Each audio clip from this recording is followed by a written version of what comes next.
Bien, eh bien, je vous propose de commencer la conférence. Je suis ravie de vous avoir avec nous aujourd'hui pour cet atelier dédié à l'immobilier de prestige par le groupe Sologer. Donc, le groupe Sologer, l'immobilier de prestige, qu'est-ce que c'est? Ce sont les deux sites Belle Demeure et Luxe Résidence. Je suis Solange Roblot, responsable marketing de la bulle luxe du groupe Sologer. Ça fait 5 ans que je travaille dans cette entreprise. Premièrement, avant de commencer la présentation, quelques mots sur le contexte marché de l'immobilier de prestige.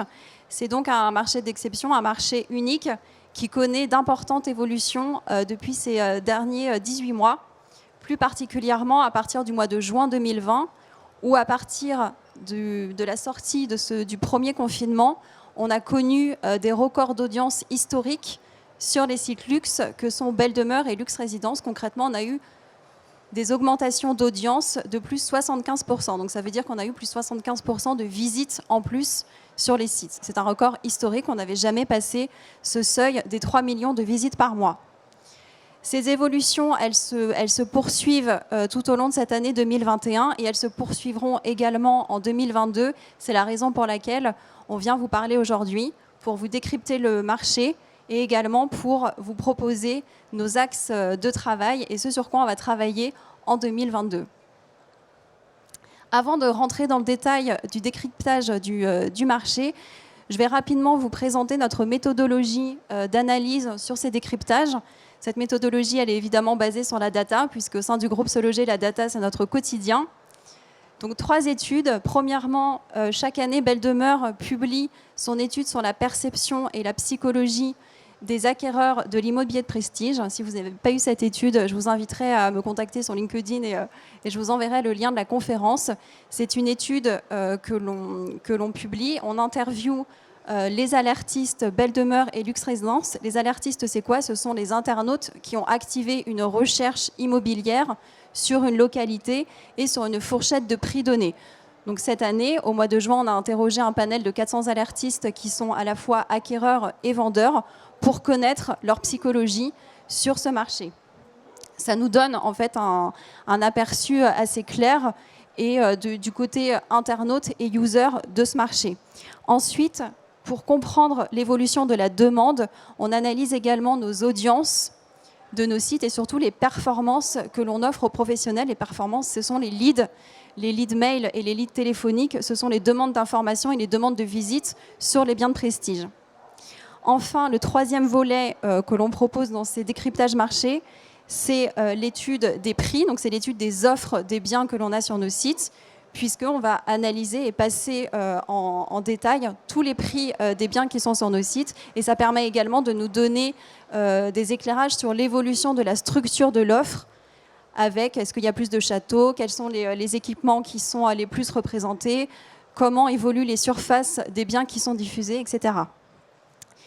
Voilà, donc maintenant que je voulais vous donner une méthodologie sur les datas, je vais laisser la parole à Marie qui travaille avec moi au marketing des sites luxe, qui va vous offrir un décryptage du marché de l'immobilier depuis le début de l'année 2021. Donc bonjour à tous, merci d'être là avec nous aujourd'hui. Donc Marie Courtois, ça va faire 1 an et demi que je travaille au sein du groupe Sologer au marketing avec Solange pour les sites luxe du groupe Sologer. Donc dans la première partie de cet atelier, on va décrypter le marché de l'immobilier de prestige sur l'année 2021 grâce à nos datas que l'on collecte régulièrement sur les sites Belle Demeure et Luxe Résidence, que ce soit des datas sur l'offre ou la demande. Donc le but vraiment, c'est de pouvoir analyser l'évolution et des comportements de recherche des porteurs de projets CSP++, pour qu'ils soient passés au présent, pour ensuite pouvoir anticiper les nouvelles tendances et accompagner les professionnels de l'immobilier dans les futures mutations de marché. Donc premièrement, il est très important de souligner que 2021 a été vraiment une année très dynamique pour le marché de l'immobilier de prestige. Donc il y a eu beaucoup de transactions et il y en a encore aujourd'hui. Pour exemple, Sotheby's a déclaré en début octobre que leur chiffre d'affaires allait augmenter de 30% en 2021 par rapport à 2020. Donc les porteurs de projets sont toujours plus nombreux, ils sont toujours plus actifs et plus que jamais prêts à investir. Donc malgré qu'en 2020, on avait un petit peu peur d'une perte de vitesse du marché de l'immobilier de prestige à cause de l'absence des acheteurs étrangers, il s'est avéré que ce manque a été plus que largement comblé par les porteurs de projets français qui ont été très actifs et qui ont énormément investi dans l'immobilier de prestige. Donc pourquoi ce dynamisme? 3 grandes raisons. Premièrement, il faut savoir que les CSP++ aujourd'hui ont besoin de sécurité. La crise sanitaire a aussi un petit peu bouleversé le monde économique. Et du coup, les CSP++ veulent investir dans une valeur refuge. Ils veulent placer leur capital dans quelque chose de concret, un investissement qui est plus concret, comme la pierre, comme l'immobilier. Donc investir dans l'immobilier, c'est un investissement de long terme qui est sûr et pour lequel l'investisseur, ses enfants et les futures générations pourront profiter. Deuxième facteur qui participe au dynamisme de ce marché, c'est le fait que maintenant les CSP++ veulent réellement améliorer leur qualité de vie. Donc ils veulent vivre mieux, vivre dans des espaces plus grands, avec un extérieur, avec un style de vie plus flexible. C'est ce qui peut expliquer la montée en puissance des résidences secondaires et semi-principales qu'on a pu observer au cours de l'année 2020 et 2021. Donc on vous parlait de dynamisme. 2 indicateurs nous parlent vraiment de la bonne santé de ce marché. Premièrement, notre inventaire d'annonces sur Belle Demeure et Luxe Résidence, qui sont donc les 2 sites dédiés à l'immobilier de prestige du groupe Se Loger. Donc, comme vous pouvez le voir sur l'écran, le parc annonce de nos 2 sites est resté stable tout au long de l'année 2021. En septembre, on a enregistré 86 000 annonces de biens de prestige disponibles sur Belle Demeure et sur Luxe Résidence. Et il faut savoir que ça fait de nos sites la plateforme qui recense le plus d'annonces de biens immobiliers de prestige en France. Il est aussi important de préciser, comme vous pouvez le voir sur le deuxième graphique, excusez-moi, que cet inventaire d'annonces tend à devenir de plus en plus haut de gamme. Donc, comme vous pouvez le voir, par exemple, les biens à plus de 5 millions d'euros sont en constante croissance depuis le début de l'année 2021. Et un autre chiffre, par exemple, les biens à plus de 10 millions d'euros ont doublé entre septembre 2020 et septembre 2021. Ce qui veut dire qu'on a 2 fois plus de biens à plus de 10 millions d'euros le mois dernier, en septembre 2021, par rapport à l'année précédente. Donc ces faits, c'est très important parce que ça légitime et même ça renforce le positionnement hyper luxe donc, de nos sites sur le marché de l'immobilier de prestige. Donc il faut savoir que c'est un cercle vicieux. Plus on a un cercle vertueux, excusez-moi, plus on a d'annonces, plus on a d'audience. Donc par exemple, là vous pouvez voir sur le graphique la courbe d'audience de Luxury, donc des sites Belle Demeure et Luxe Résidence. Donc un chiffre clé, 3 millions de visites par mois. C'est en moyenne ce qui a été réalisé sur Luxe Résidence et Belle Demeure depuis le début de l'année. Donc on peut voir que la courbe jaune, du coup, qui représente l'année 2021, est supérieure à celle de l'année 2020 et 2019. Donc il faut savoir que ça a été vraiment le meilleur début d'année qu'on ait connu. C'est la première fois qu'on enregistre autant de visites sur les 9 premiers mois d'une année, toute année confondue. Pour vous donner des chiffres, on est à plus 25% de trafic pour l'instant par rapport à 2020 et plus 50% par rapport à 2019. Donc les porteurs de projets sont toujours là, ils sont même plus nombreux qu'avant. Donc au niveau des leads, on peut observer que c'est exactement la même dynamique. Les personnes qui viennent sur nos sites ne sont pas seulement des rêveurs, ils convertissent. Donc par exemple, on a 80 000 leads qui sont effectués chaque mois sur Belle Demeure ou Luxe Résidence. Donc un chiffre fort, 80 000 leads, ça veut dire un lead toutes les 30 secondes sur Luxe Résidence ou Belle Demeure. Donc certes, on a une audience qui est nombreuse, mais on a surtout une audience qui est qualifiée, qui est prête à contacter les agences immobilières et à investir leurs capitaux dans un bien immobilier de prestige. Donc on vous parlait en introduction des nouvelles tendances de recherche des internautes. Donc sur ce graphique, vous pouvez voir la part des recherches internautes des 4 régions les plus recherchées sur nos sites, qui sont en premier lieu l'Île-de-France, suivie de la Provence-Alpes-Côte d'Azur, de la Nouvelle-Aquitaine et du Rhône-Alpes. Donc il faut savoir qu'il y a eu un vrai bouleversement en 2020. On a pu observer que les CSP++, les porteurs de projets avaient de nouvelles envies, se concentrer plus sur des villes plus de province. On a eu un petit peu un exode des grandes villes. Et aujourd'hui, cette tendance se stabilise. Comme vous pouvez le voir, les courbes sont assez stables depuis le début de l'année pour ces 4 régions. J'ai une petite question pour vous. Avez-vous une idée des 5 départements les plus recherchés sur Belle Demeure et Luxe Résidence? Donc les 5 départements les plus attractifs pour les porteurs de projets actuellement. Est-ce qu'il y a des répondants? Ouais, Paris, le Var, les Alpes-Maritimes, pas mal. la Bretagne, oui, et la Corse. On va voir. Marie? C'est à quel... Donc aujourd'hui, le top 5 des départements, en première place, on a Paris. Donc Paris reste le département le plus recherché sur Belle Demeure et Luxe Résidence. Vient ensuite le 06, donc les Alpes-Maritimes, le Var, la Gironde qui a vraiment fait une percée au sein des départements les plus recherchés depuis le début de la crise sanitaire. Et enfin les Bouches-du-Rhône. Il faut aussi savoir que 2021 a aussi été l'année des grands espaces. Des grands espaces, oui. Il faut savoir qu'en 2020, il y a eu un vrai bouleversement dans le type de bien qui a été recherché par les internautes. Par exemple, on a observé une hausse de plus 55% des recherches pour les maisons et villas en 2020 par rapport à 2019, et les recherches pour les châteaux ont été multipliées par 2. Cette année, on voit que cette tendance se confirme et se stabilise encore une fois. Aujourd'hui, 55% des recherches qui sont faites sur Belle Demeure ou Luxe Résidence sont pour des maisons et des villas, contre seulement 15% pour des appartements.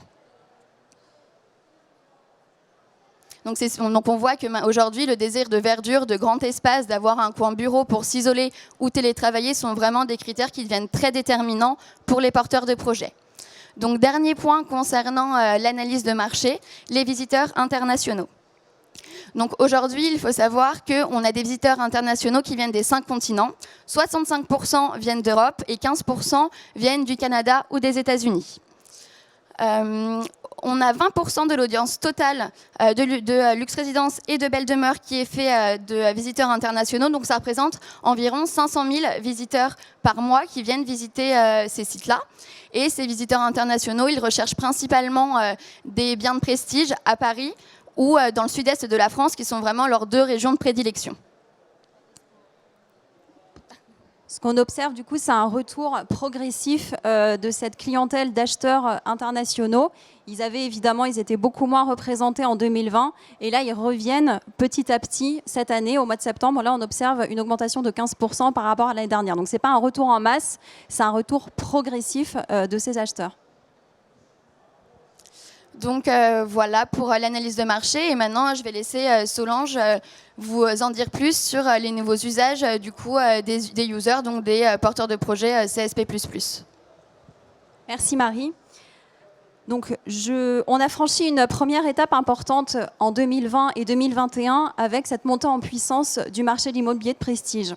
Face à cet essor du marché, à cet extrême dynamisme, le groupe SeLoger a décidé d'investir de 2 manières. Premièrement, en proposant une refonte du site de Luxe Résidence et en sortant une nouvelle offre destinée aux professionnels de l'immobilier de prestige qui s'appelle Luxury. Cette première étape que l'on a franchie, clairement, nous donne la légitimité. Aujourd'hui, on est leader sur le marché de l'immobilier de prestige. Marie le disait, on a un inventaire de plus de 90 000 annonces.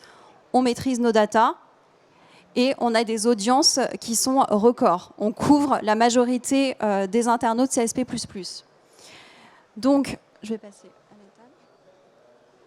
l'étape. Notre objectif pour 2022, maintenant qu'on a franchi cette étape de connaître le marché et l'offre, c'est de s'intéresser à la demande et du coup d'avoir une approche beaucoup plus user-centrique. C'est notre priorité pour 2022 afin de rapprocher au maximum le professionnel du user. Cette approche, comment on va faire? Premièrement, il s'agit déjà d'identifier les cibles CSP++ qui viennent sur nos sites. Cette cible, elle est segmentée et il y a des profils clairement différents qui émergent. On en a identifié 4 à ce jour.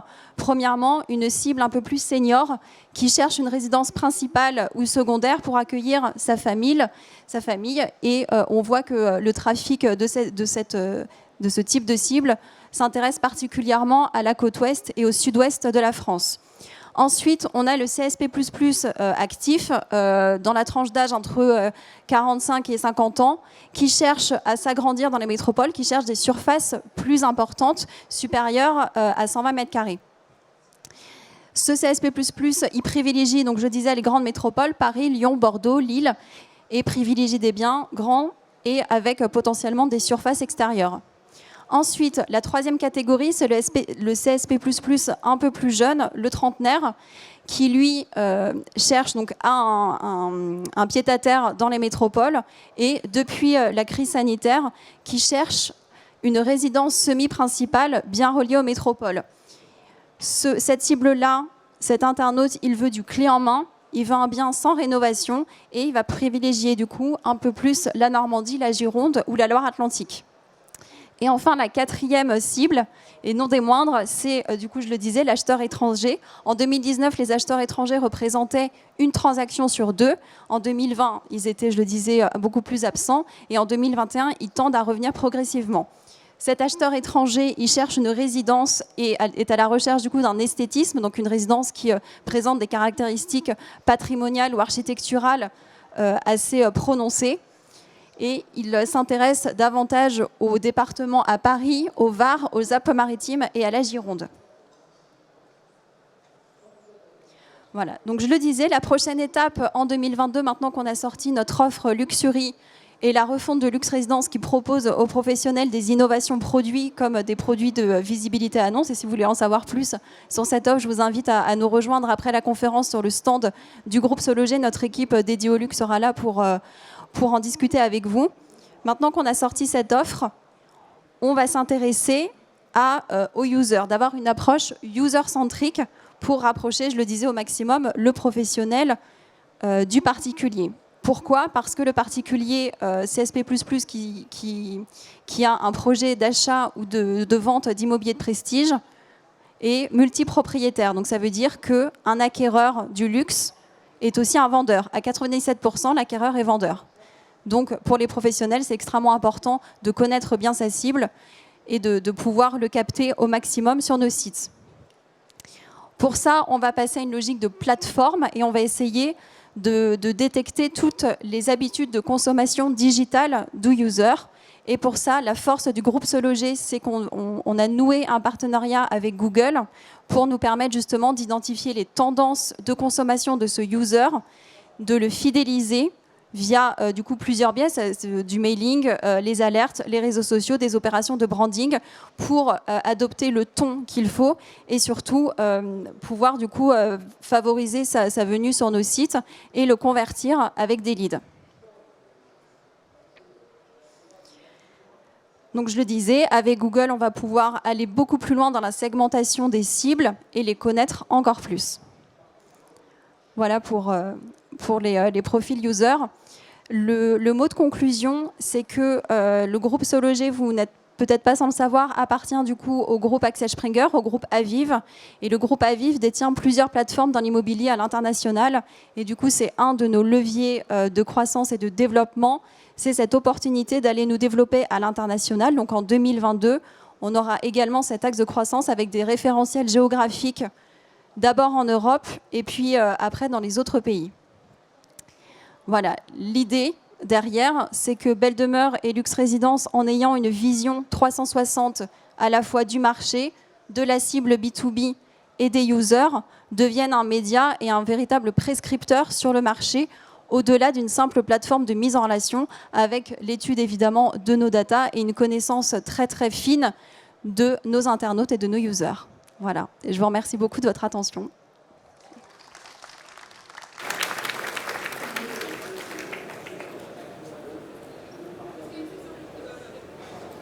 Oui, bien sûr, on peut prendre des questions. Je vais vous...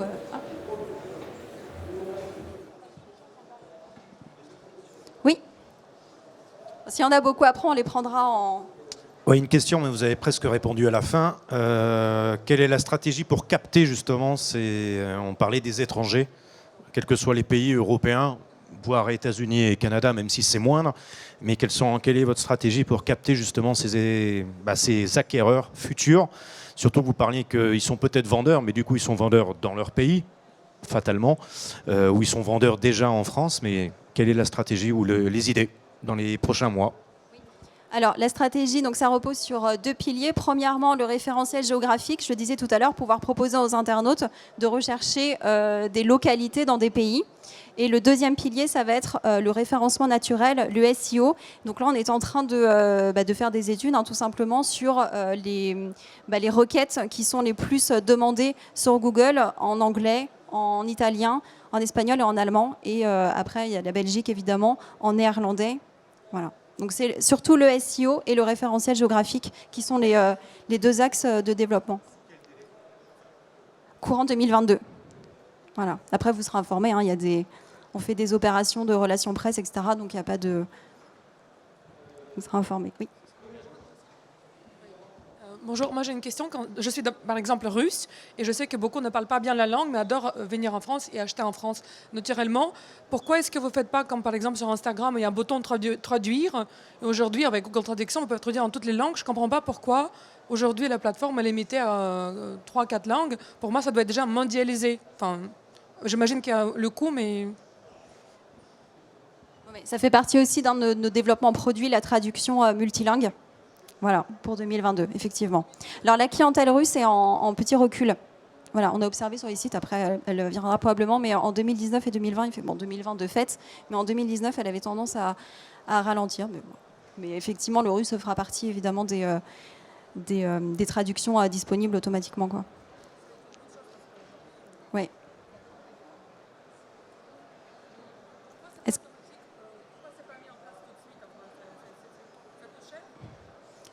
Oui, c'est des développements à faire de notre côté. Voilà. Ouais, non, c'est... Est-ce qu'il y a une autre question? Bonjour. Est-ce que vous allez nous parler de vos futurs développements, des nouvelles offres ou des nouveaux services que vous allez développer?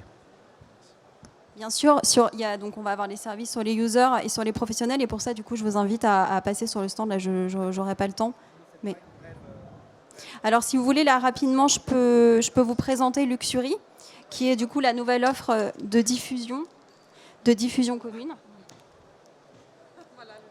Je vais revenir à ma place. Donc, Luxury, ça repose évidemment sur la diffusion des annonces de Belle Demeure et Luxe Résidence. C'est la nouveauté de cette année, c'est une double diffusion. Donc, elle est diffusée simultanément sur les 2 sites.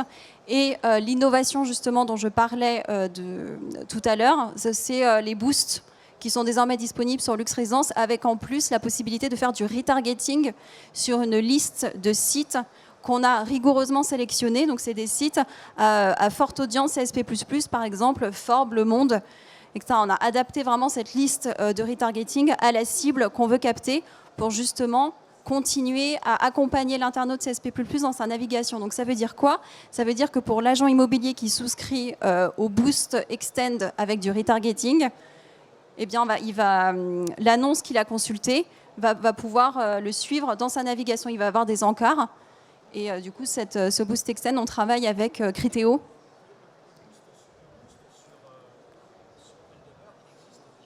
Oui, mais il existe. Voilà, exactement. Maintenant, on a aligné du coup les fonctionnements, on a aligné les règles de tri entre les 2 sites. Voilà. Après, on prendra les questions sur le stand. Je me permets de monopoliser le micro. Est-ce que vous avez une analyse des critères d'achat des acquéreurs étrangers par rapport à des acquéreurs français sur le luxe? Est-ce qu'ils ont une approche des besoins? Est-ce que c'est une analyse que vous avez pu faire?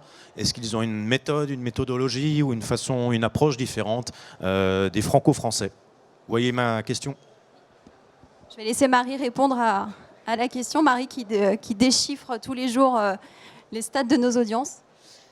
Donc au niveau des acheteurs internationaux, on peut suivre un petit peu leurs critères de recherche par exemple. Donc quel type de bien ils recherchent, à quel prix et la zone géographique. Après il faut savoir qu'on est juste une plateforme, donc on ne suit pas tout le processus de vente. Donc je ne pourrais pas vous dire vraiment le parcours d'un acheteur international de A à Z. Mais on sait aujourd'hui que les acheteurs internationaux recherchent principalement des grands espaces, donc oui, des villas, donc dans le sud de la France, de plus en plus vers la Gironde aussi, dans le sud-ouest. et principalement à Paris, soit des maisons de ville, soit des grands appartements. Sur les critères spécifiques, après, pour le coup, c'est des études plutôt ad hoc. Donc, oui. Culte. Alors justement, ça c'est l'objet de notre étude que l'on mène avec Google pour voir justement qu'est-ce qu'un projet immobilier de luxe, même pour cette clientèle étrangère. Pourquoi ils le font, quelles sont leurs motivations, ça fait partie justement des études Google qu'on mène. Voilà.